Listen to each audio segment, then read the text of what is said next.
National human rights council divisional chairman అండి. నా పేరు తాళ్ళూరి సౌరిబాబు. ఈరోజు మాచవరం మండలం మోర్జంపాడు గ్రామంలో గల బీసీ హాస్టల్ సందర్శించామండి.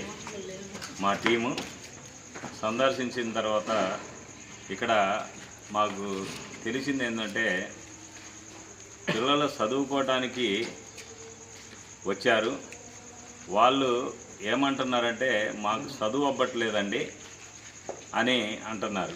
ఎందుకు అవ్వట్లేదంటే, ఇక్కడ పరిస్థితులు చూసిన తర్వాత వాస్తవంగా వాళ్ళకి చదువు అవ్వదండి. వాళ్ళు చదువుకొని ఏ అబ్దుల్ కలామో లేకపోతే ఐఏఎస్ ఆఫీసరో ఐపీఎస్ ఆఫీసరో కావాలని ఒక కోరికతో వచ్చారు. వాళ్ళ యొక్క తల్లిదండ్రుల ఆశల్ని, పేదవారు తల్లిదండ్రుల ఆశల్ని నెరవేర్చడానికి వచ్చారు. ఇక్కడ హాస్టల్ వార్డెను శివబాబు గారు, అట్లాగనే కుక్కు వంట వండే అతను, వాళ్ళ వైఫ్ అయితే వాళ్ళ భర్త, అతనిది గణేశ్వరపాడు అంట, అతను సాంబయ్య, అతను బెదిరిస్తున్నారు. ఏమని? అరే తింటే తినండి లేకపోతే లేదు. వార్డెన్ గారు కూడా బెదిరిస్తున్నారంట. అదేమంటే, దూరం నుంచి వచ్చిన వాళ్ళు ఒకరోజు సెలవు కోసం ఇంటికి ఏమి వెళ్ళొస్తాంలే అని అనుకునే వాళ్ళకి ఆ రోజు పస్తు పండుకోవాల్సిందే. ఇది గవర్నమెంట్ హాస్టల్ అయ్యుండి కూడా ఈరోజు నారా చంద్రబాబు గారు, ముఖ్యమంత్రి గారు, అన్ని సౌకర్యాలు, పిల్లల భవిష్యత్తు బాగుండాలి, విద్యా వైద్యం బాగుండాలి, అట్లాగనే కొణిదెల పవన్ కుమార్ గారు, లోకేష్ గారు వీటన్నిటి కోసం కృషి చేస్తుంటే, ఇక్కడ హాస్టల్ వార్డెన్లు కానీ, ఇక్కడ కుక్ కానీ, వీళ్ళందరూ కూడా పిల్లల భవిష్యత్తుని కాలు రాస్తున్నారండి. కాలు రాసి వాళ్ళని చదువుకోనియకుండా, చదువు అవ్వకుండా చేసే పరిస్థితి చేస్తున్నారు. ఈ బిల్డింగ్ కూడా మహాదారుణంగా ఉంది.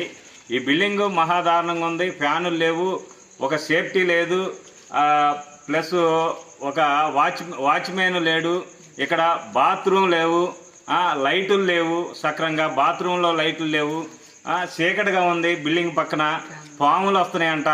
ఆ పాములు వచ్చి కరిస్తే వాచ్మెన్ తీసుకుపోవటానికి కూడా లేవండి. అంత దారుణమైన పరిస్థితి.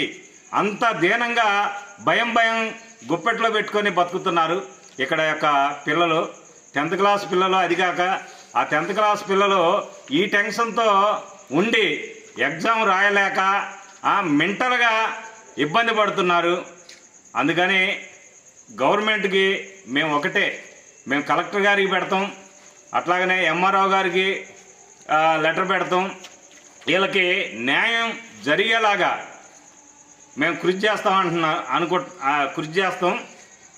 విషయం ఏంటంటే, ఇక్కడ వార్డెన్ గారు, అరే మీరు ఉంటే ఉండండి, లేకపోతే ఏది పరశుపదజాలంతో తిట్టడం జరుగుతుంది పిల్లల్ని. వాళ్ళు మాకు లెటర్ కూడా ఇచ్చారండి. మా వార్డెన్ గారు ఇట్లా చేస్తున్నారు, మా వంట మనుషులు ఇట్లా చేస్తున్నారు అని చెప్పి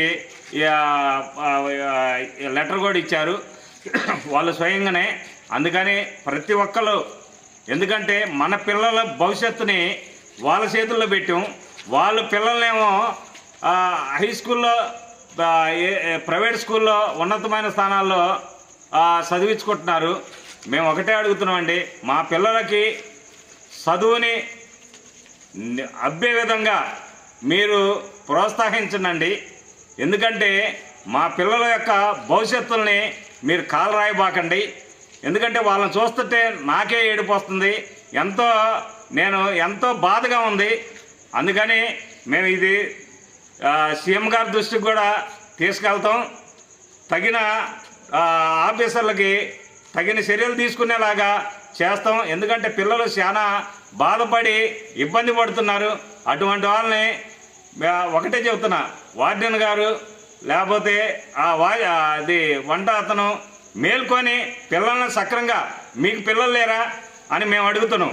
మీ పిల్లల్ని ఎట్లయితే చూసుకుంటున్నారో వాళ్ళ నుంచే కదండి మీరు ఒక ముద్ద అన్నం తింటుంది జీతాలు తీసుకొని. వాళ్ళని మీరు సక్రంగా చూసుకోవడానికి మీకేమి ఇబ్బంది అని నేను ఈరోజు వాళ్ళని అడుగుతున్నాను. అటువంటిది మీరు ఒకటే ఇప్పటికైనా మార్చుకొని పద్ధతి మార్చుకొని మీరు పిల్లలని సక్రమంగా చూసుకుంటారా లేదా అనేది తెలియజేస్తున్నాం.